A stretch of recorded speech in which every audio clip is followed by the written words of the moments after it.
Ambassador Veltar's hands shook as he stood in the pristine white conference room aboard the human space station. The alien's blue skin had turned pale, almost gray, as he watched the holographic displays floating between him and the human delegation. Each display showed the same horrifying story.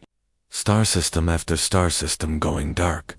Entire worlds that once buzzed with life, now nothing but silent, dead rocks floating in space. "Please," Veltar whispered, his voice breaking. "You have to understand what we're facing here." Admiral J. Sungmin sat perfectly still, his dark eyes studying the alien ambassador. Next to him, General Na Hiren kept her expression blank, but her fingers drummed silently on the metal table. Both humans had spent the last 3 days reviewing the intelligence reports. The numbers were staggering and terrifying. Veltar pressed a button, and new images appeared. The R'Lani civilization, 3 billion souls, gone in 2 weeks. Another button. The Verthan Empire, 5 billion people across 4 worlds, wiped out in a month. His voice grew stronger, with desperate urgency. The Corvani Empire doesn't just conquer worlds. They strip them clean of every living thing. They turn paradise worlds into empty husks. 15 species, General Na said quietly. 15 entire species extinct in just 2 years. Yes. Veltar leaned forward. And they're not stopping. Our intelligence says they're already moving toward the next sector. The unified worlds tried to fight them with traditional military forces. It was a massacre. He paused, then looked directly at Admiral J. "But we've heard stories about human warriors. Your people have a reputation. We need your best fighters. Perhaps 100 elite soldiers for surgical strikes against their command structure." Admiral J exchanged a long look with General Na. They both understood what most aliens didn't. Humans didn't do surgical strikes when faced with genocide. "How many Corvani are we talking about?" Admiral J asked, his voice calm and measured. Veltar's expression brightened with hope. "Approximately 40 billion across 12 star systems. But surely your special forces could target their leadership. Create chaos in their ranks. 40 billion, Admiral J repeated slowly. "Yes, but you don't need to face them all. Your elite units could. We'll handle this," Admiral J interrupted, standing up from his chair. General Na rose beside him, her face grim but determined. Veltar looked confused. "Handled this? But we haven't discussed strategy, or numbers, or..." "The discussion is over," General Na said firmly. "We'll stop the Corvani Empire." As the human delegation filed out of the room, Veltar called after them. "Wait. We need to plan this carefully. A small force of your best warriors could, but the humans were already gone." Leaving the alien ambassador alone with his holographic displays of dead worlds. He didn't understand what he'd just witnessed. He thought he'd been asking for help from Earth's military. Instead, he'd just signed the Corvani Empire's death warrant.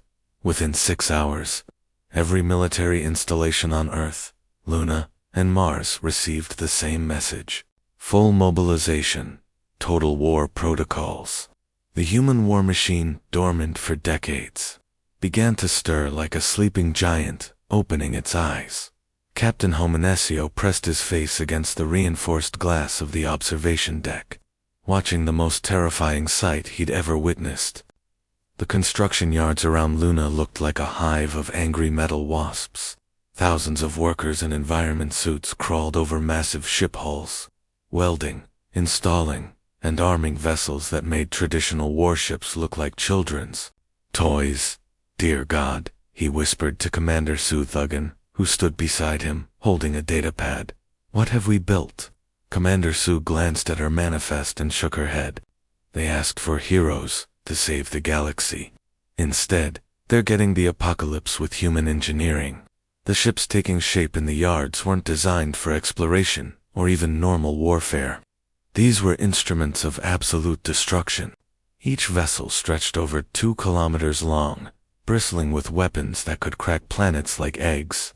The humans had taken their most devastating military technology and scaled it up beyond anything the galaxy had ever seen. 200 ships, Commander Sue continued, her voice barely above a whisper. Each one equipped with planet crackers that can shatter continental plates, atmospheric incinerators that can boil away a world's air in hours, and those are just the standard weapons. Captain Ho watched as a massive cannon was loaded into the flagship's primary mount. The weapon was larger than most alien cruisers. The Corvani have been committing genocide for decades.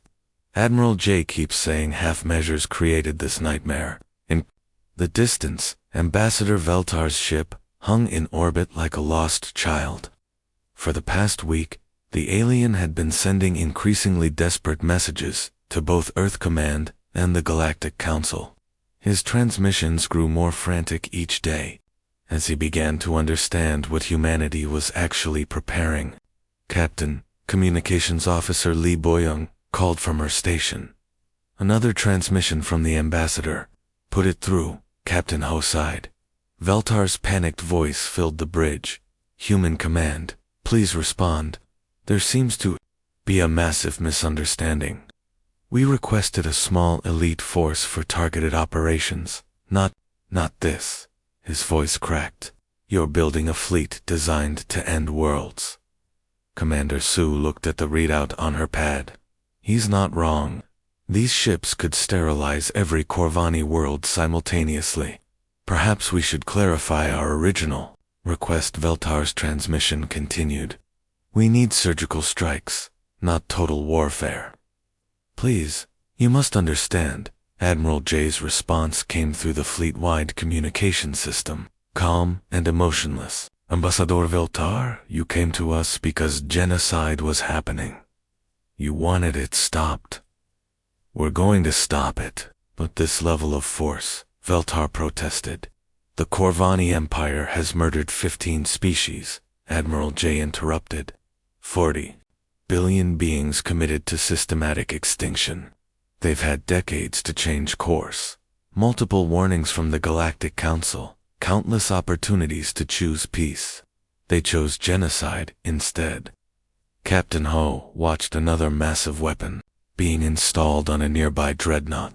The humans weren't just building a fleet. They were building the end of the Corvani Empire. We don't negotiate with species that commit genocide, Admiral J's voice continued. We eliminate them completely. The construction yards blazed brighter as work continued around the clock. Humanity had awakened something that had been sleeping since their last great war. Something the galaxy wasn't prepared for. The moment Admiral J gave the order, 200 massive warships began moving as one. The human extinction fleet emerged from the Sol system like death itself had taken physical form. Each dreadnought stretched over 2 kilometers long, their hulls black as space and bristling with weapons that could end civilizations. Admiral J stood on the bridge of the flagship Final Answer, his hands clasped behind his back as he watched the formation take shape through the massive viewport. The sight was both beautiful and terrifying. 200 ships moving in perfect coordination, their engines casting blue fire across the darkness of space. Fleet status report, he commanded, his voice cutting through the quiet hum of the bridge. Fleet Commander Bin Dayun checked her console, her fingers dancing across holographic displays. All vessels operational, sir. Planet crackers fully charged and ready. Atmospheric processors online. Shield generators at maximum capacity. She paused, then added quietly, Sir, we have enough firepower to sterilize 12 worlds simultaneously. The bridge crew worked in focused silence. These weren't soldiers preparing for battle.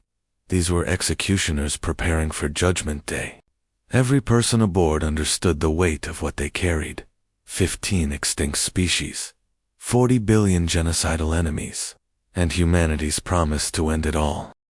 Behind them, struggling to keep pace like a lost puppy, Ambassador Veltar's small diplomatic vessel fought against the massive gravitational wake of the human fleet. His transmissions had been non-stop since they'd left Earth's orbit, each message more panicked than the last. Human Fleet Command, Veltar's voice, crackled through the communications system. Please, you must listen to reason. This level of force is unprecedented in galactic history. Navigation Officer Park Sujin looked up from her station. Sir, the ambassador's ship is falling behind again. Should we adjust fleet speed? Admiral J shook his head. Maintain current velocity. If he can't keep up, that's his problem.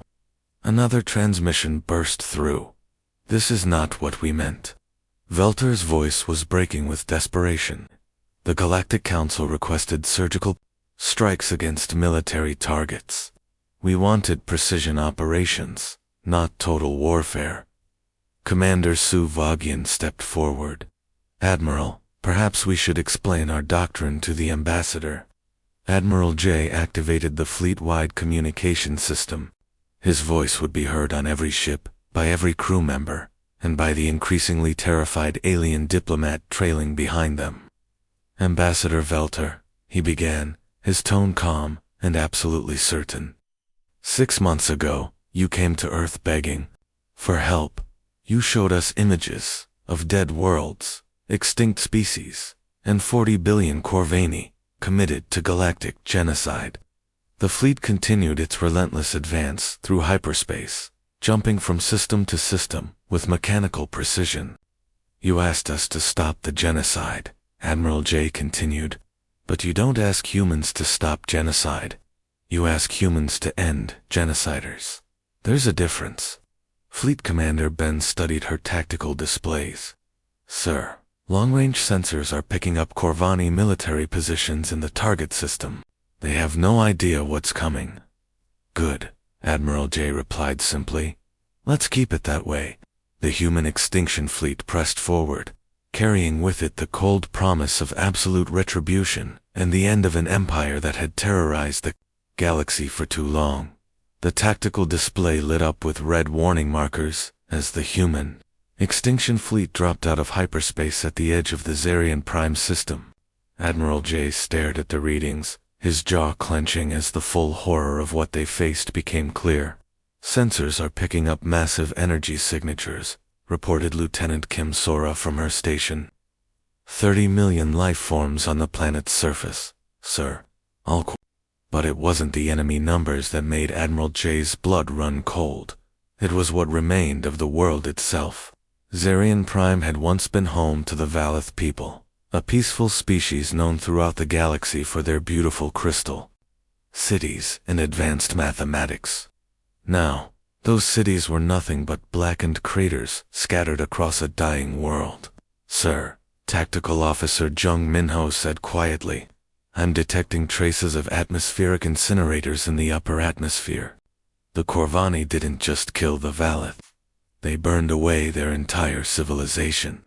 Admiral J studied the orbital defense platforms surrounding the planet. Massive weapons arrays built from the melted remains of Valith monuments. The Corvani hadn't just conquered this world.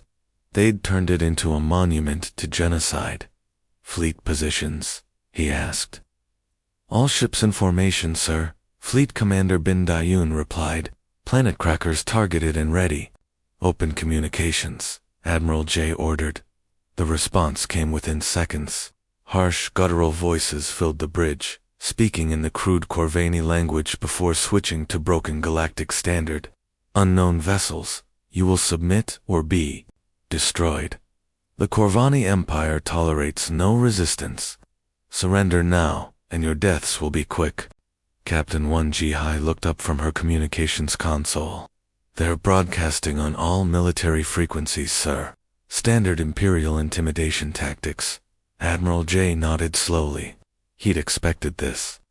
The Corvani had been terrorizing weaker species for so long, they'd forgotten what real power looked like. Captain Wan, broadcast on all frequencies. Standard evacuation protocol. The bridge fell silent as Admiral J's voice carried across space with cold, mechanical precision. Attention, Corvani forces. This is Admiral J. Sungmin, of the human extinction fleet. You have committed genocide against 15 species. Evacuate all non-combatant personnel immediately. You have 6 hours before all military assets are eliminated. The Corvani response was immediate and predictable. Laughter, deep, rumbling laughter that echoed through the communication channels like the sound of grinding metal. Humans, one voice snarled. We have never heard of your pathetic species. You dare threaten the mighty Corvani Empire with your handful of ships? More laughter followed, then threats. Promises of brutal torture, slavery, and slow death. The Corvani described in graphic detail what they would do to human prisoners. How they would add Earth to their collection of dead worlds. Admiral J listened in silence, his expression never changing. When the threats finally ended, he checked his chronometer and activated the fleet communication system. All ships, maintain position. Begin 6-hour countdown. Charge all weapon systems. He looked back at the tactical display showing the doomed Corvani forces. 6 hours, he repeated calmly into the communication system. The Corvani never took the warning seriously. They had no idea they were already dead. When the 6-hour deadline expired, Captain Ho Minicio was watching from the bridge of the Retribution as Admiral J gave the order that would change galactic history forever. All ships, execute protocol. 7. Eliminate all military targets. What happened next defied everything the galaxy thought it knew about warfare. The Battle of Narration Prime lasted exactly 11 minutes and 14 seconds. Captain Ho had expected a massive space battle. Hours of ship-to-ship combat, desperate maneuvers, and heroic last stands. Instead, he witnessed something that looked more like a surgical operation performed with planet-killing weapons. The human fleet didn't charge forward like traditional navies. They maintained perfect formation while their planet crackers spoke, with voices of thunder. Each shot was calculated, precise, and absolutely devastating. The massive Corvani orbital defense platforms, built to withstand conventional attacks, simply ceased to exist when the human weapons touched them. Target analysis complete. Lieutenant Sung Bora reported from her tactical station, her voice steady despite what she was witnessing. Corvani defensive fleet eliminated. All 30 warships destroyed. Orbital weapons platforms at 0%. Captain Ho watched in stunned silence as debris fields marked where proud Corvani warships had been moments before. The enemy fleet hadn't even had time to return fire effectively. Their weapons, designed to terrorize weaker species, were useless against human engineering. Military infrastructure assessment, Captain Ho asked. All ground-based military installations destroyed, sir, Lieutenant Sung continued.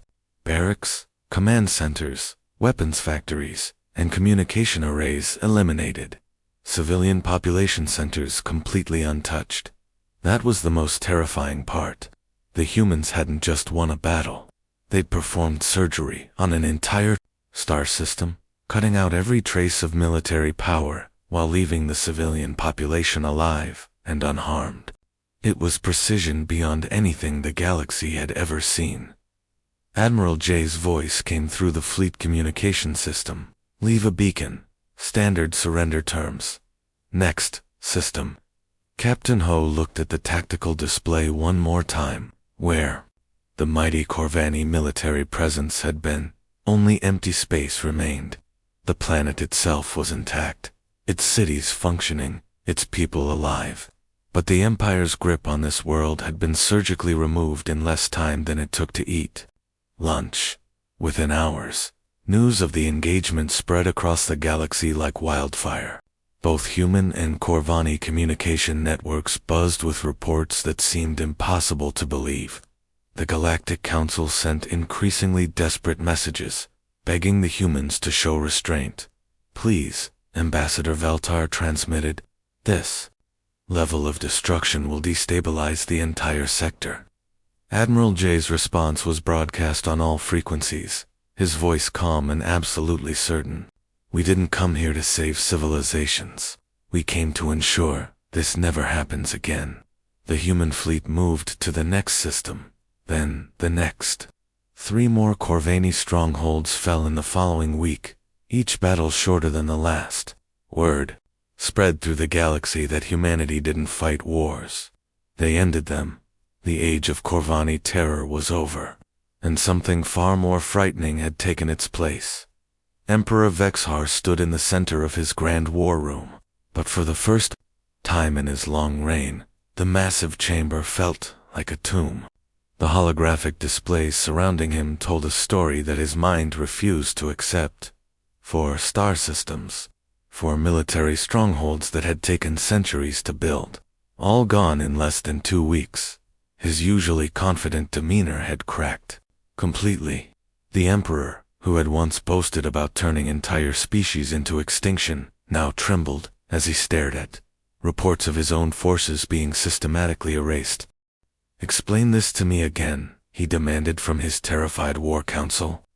"How does a species we've never heard of destroy fleets that took us generations to build?" General Corthax, his chief military advisor, stepped forward with shaking hands. "My lord, their weapons are beyond anything we've encountered. Our strongest battleships are being vaporized in single shots. Our orbital platforms might as well be made of paper."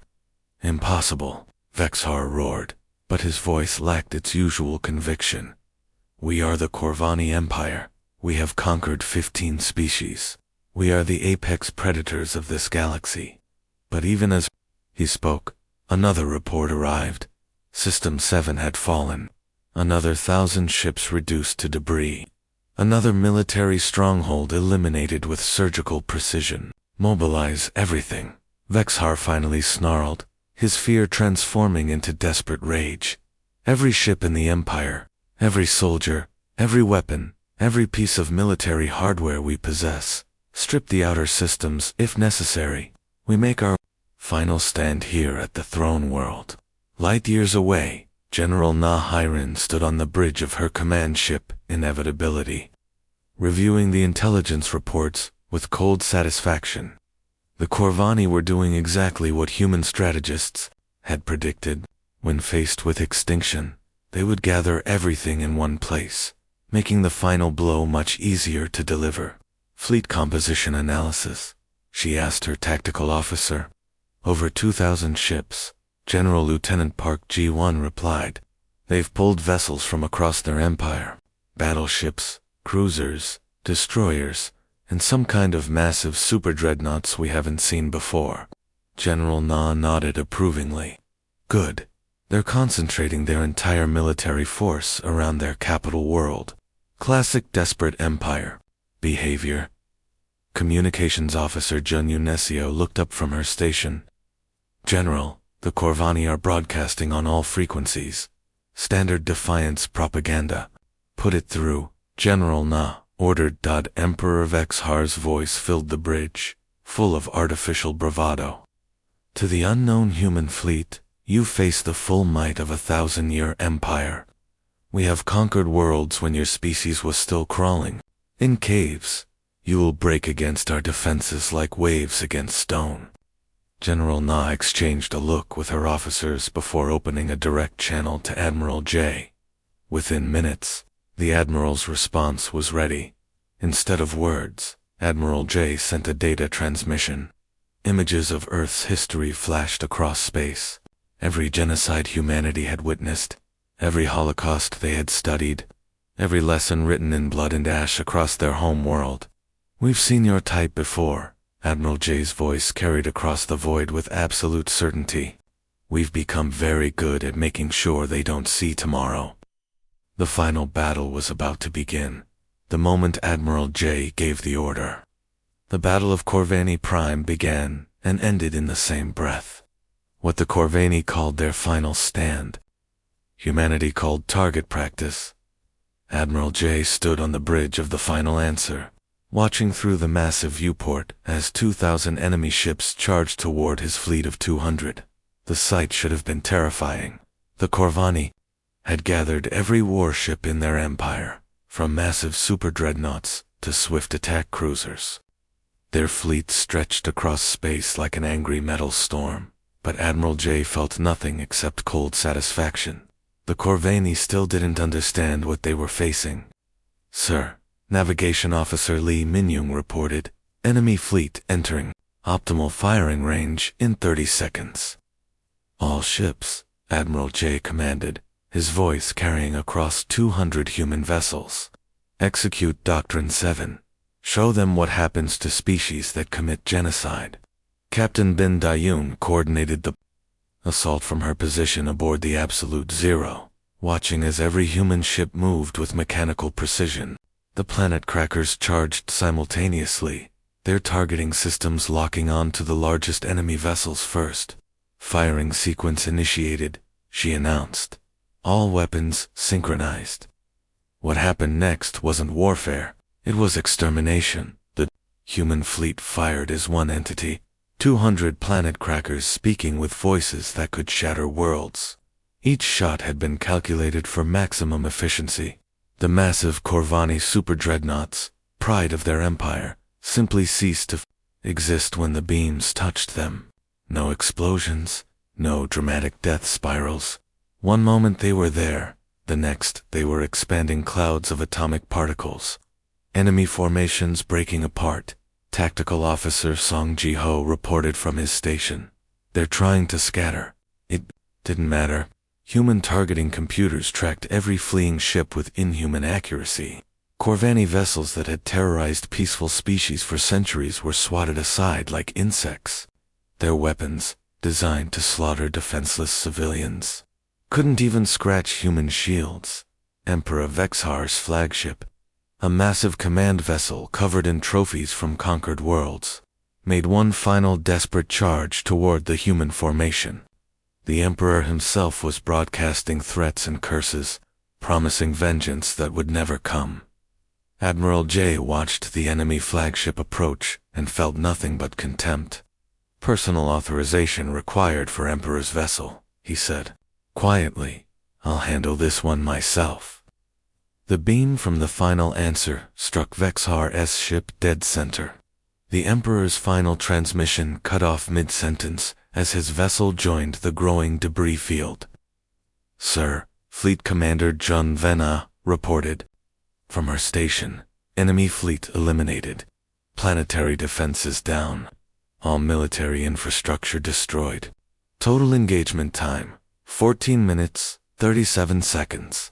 Admiral J studied the tactical display one final time. Where the mighty Corvani Empire had made its last stand, only empty space remained. 1,000 years of conquest and genocide had been erased in less time than it took to brew coffee. "Status of civilian populations?" he asked. "Untouched, sir. Military targets only, as ordered." Admiral J nodded. The mission was complete. The galaxy was safe. Signal the fleet. Mission accomplished. Set course for home. The human extinction fleet hung in orbit around Corvani Prime like a collection of metal vultures, their dark holes silhouetted against the planet's dying sun. 200 ships that had just erased a 1,000-year empire now waited in perfect formation, a stark reminder of what absolute power looked like when it chose to act. Admiral J stood in the conference room aboard the final answer, watching as delegation after delegation arrived from across the galaxy. Some came to offer thanks. Others came to express their terror. All came to understand what humanity had become. Ambassador Veltar arrived first, but he wasn't alone this time. The full Galactic Council delegation followed behind him.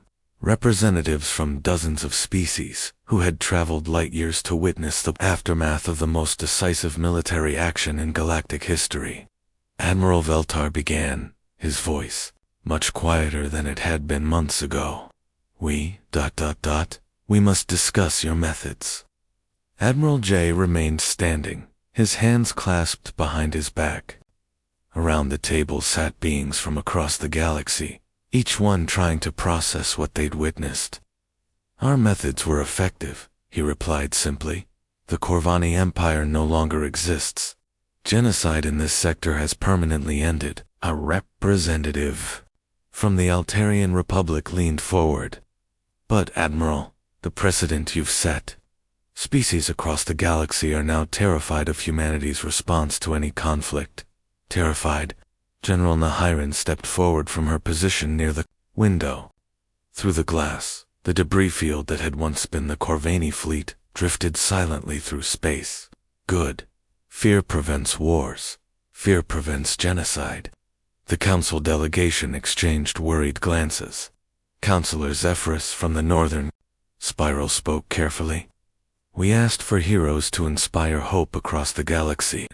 Instead, we seem to have unleashed something that inspires terror. Admiral J studied the faces around the table. Fear, gratitude, confusion, and something else. Respect. The kind of respect that came from witnessing absolute power used with surgical precision. Terror, he asked quietly. Tell me, Counselor, how many species has the galaxy lost to genocide? In the past decade? 15 confirmed extinct civilizations, Counselor Zephyrus replied reluctantly. And how many will be lost in the next decade? The silence stretched uncomfortably. Everyone in the room knew the answer. 0, General Na said firmly. Because every potential aggressor in this galaxy now understands the cost of systematic murder. Ambassador Veltar stood up slowly. What you've done here will be remembered for generations. But we fear what comes next. What happens when other species decide humanity is too dangerous to exist? Admiral J looked at him with something. That might have been pity. Then they'll learn the same lesson the Corvani learned. We don't start fights. We end them. The meeting concluded in uncomfortable silence. As the delegations prepared to leave, Admiral J activated the fleet communication system. All ships, prepare for departure. Form up for return to Earth. Our work here is finished. The human extinction fleet began moving away from Corvani Prime, leaving behind a galaxy that would never be the same.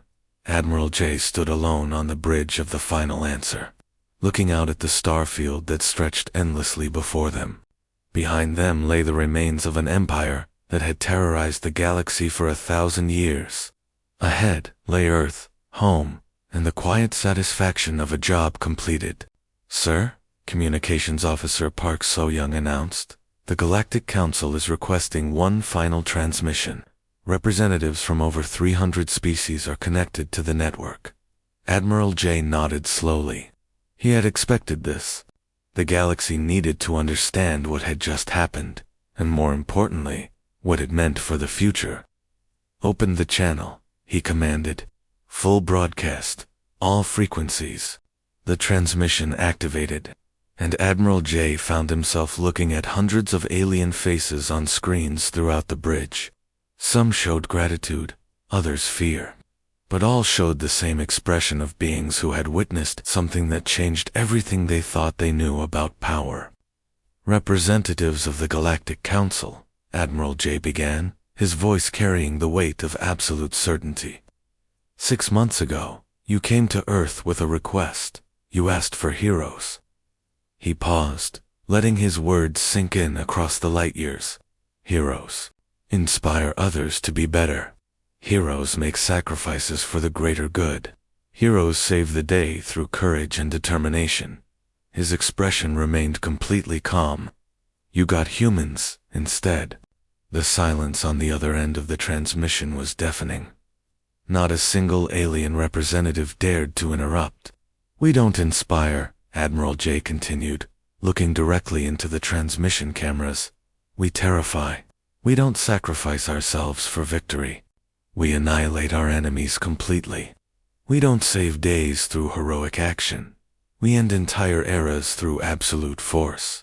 Fleet Commander Kim Dahai watched from her station as the human fleet began forming up for the jump to hyperspace. 200 ships moving with mechanical precision, their work in this sector of the galaxy finally complete. The Corvani Empire committed genocide against 15 species. Admiral J's voice echoed through space. They believed their 1,000-year reign of terror made them untouchable. They learned otherwise. He stepped closer to the camera, his face filling the screen. Let this be understood by every species watching this transmission. Humanity will not negotiate with genocidal empires. We will not compromise with systematic murderers. We will not show mercy to those who show none. The human fleet jumped to hyperspace, leaving behind only Admiral J's final words echoing across the galaxy. Humanity doesn't create legends. Humanity creates examples. In the years that followed, no species dared attempt genocide. The Corvani Empire became a cautionary tale, whispered in diplomatic halls across the galaxy. Peace treaties were signed, not out of hope, but out of fear. Wars ended before they began because everyone remembered what happened when humans were asked to stop monsters. And somewhere in the Sol system, 200 ships waited in silent readiness, a promise that the galaxy's new peace would be maintained through absolute force. The galaxy had learned a simple truth. When you ask humans to stop monsters, they don't negotiate with them. They become something infinitely worse.